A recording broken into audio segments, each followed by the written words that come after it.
Hey, it's Trish Motor. I will be showing you how to crimp hair, and I'll be using my best friend Bailey. Hey.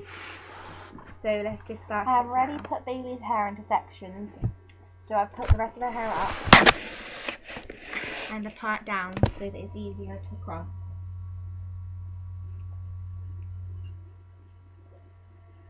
You have to brush through it and then just get a little tiny bit and start crumping. It's better if you use crumpers like this because they're already crumped. These are Baby Bliss, and they're quite cheap, but they work really, really well. And you just have to keep it in for like a second or two.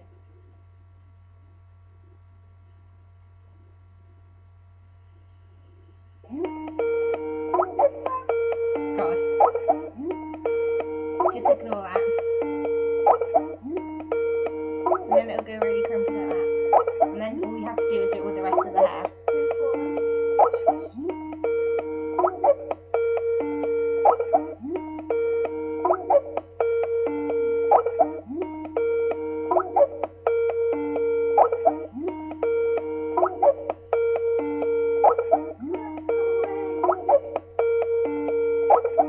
All you have to do is do it with the rest of the hair, so I'll just fast seam it so that you don't have to look through all of it. We have now done the first layer, and now all you have to do is the rest of the hair.